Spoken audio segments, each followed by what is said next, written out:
So there certainly is a ton of just insane stuff currently happening to BlackBerry's stock again, also gapping up more than 16% since the now multiple months-long pullback from the almost 100% jumps.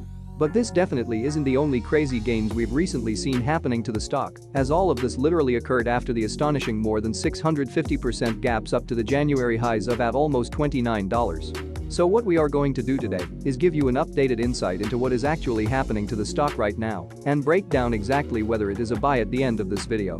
And as the analysis in the video is absolutely crucial to consider before buying the stock, make sure to stay tuned. Before we jump right in, however, just hit that subscribe button down below. And as we'll keep you updated on breaking news and awesome trading opportunities every single day, subscribing would not only help us but also you. So there is really no excuse for not smashing the subscribe button. It's free, and you can always unsubscribe if you feel so. Alright, let's start talking about the stock. And in the case of BlackBerry, there actually are some crucial things we have to cover again, including of course the first quarter revenue report and as some really important news in regard to the news businesses of the company. But especially as the stock literally went public in the last century, there's just a ton of crazy stuff that happened over the years as well, once might even being the biggest technology and smartphone producer in the entire world, while also rocking the insane gains in its stock at the time. As you probably know, however, it then had a really hard time to compete with upcoming manufacturers such as Apple or Samsung, also getting shorted heavily to under $4 as a result. But if there's one thing that you need to know about BlackBerry, then it is that the company has completely changed since then, making it now a leading software and security developer with a big focus on artificial intelligence and machine learning. What's even crazier, however, are the astonishing gains we've seen especially in January again, being due to another super important reason: short squeeze potential and massive hype from retail investors. And because of thousands of mentions on forums like WallStreetBets, traders have bought huge amounts of shares, basically causing a short squeeze on BlackBerry's stock, made possible because of the relatively high short interest as a result of the mentioned lack of competitiveness.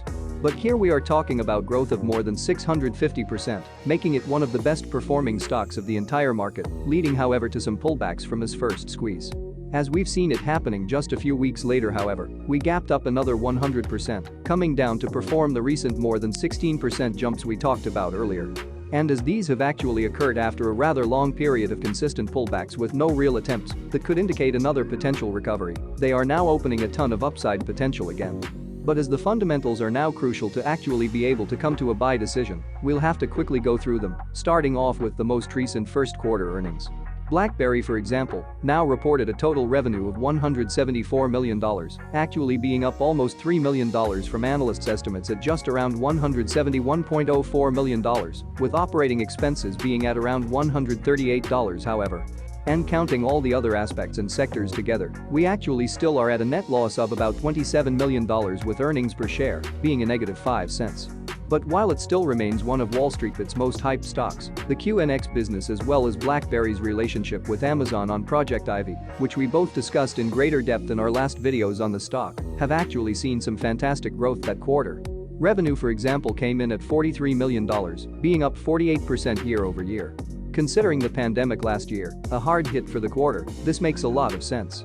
But the growth in both revenue and ARR was achieved despite the global chip shortage actually continuing to be a significant factor in the auto market in the near term, while undoubtedly impacting the production-driven revenue of QNX as mentioned in their earnings call.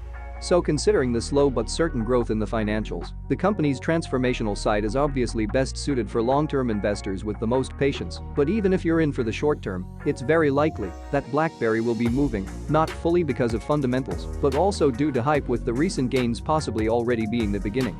Alright, if you like this video and want to support our mission of providing free financial information here on YouTube, please ensure you're subscribed and definitely consider leaving a like.